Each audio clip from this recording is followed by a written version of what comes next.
Visuomenė mėgsta taisyklės. Visi turi atrodyti, elgtis, galvoti normaliai. Bet kas yra ta norma?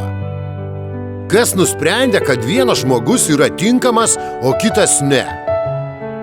Aš matau žmonės, kurie yra kitokie. Jie kalba kitaip, rengiasi kitaip, galvoja kitaip. Ir žinai ką? Jie dažnai tampa atstumti. Tarsi užtektų vieno skirtumo, kad visuomenė sakytų, tu čia netinki.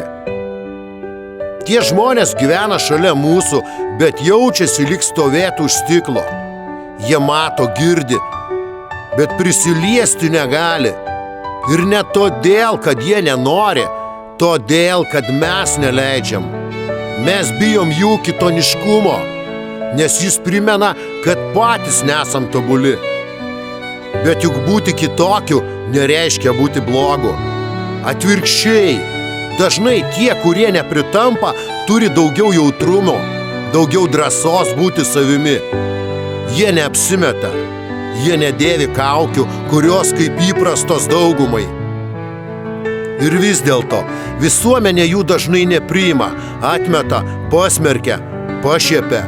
O jie tyliai neša savo gyvenimo, kartais palūžta, kartais užsisklendžia, bet vis tiek išlieka savimi.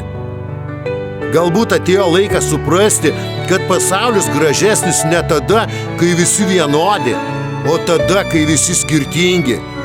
Nes būtent tie, kurie šiandien atrodo kitokie, rytoj gali parodyti kelią mums visiems. Real Dreams.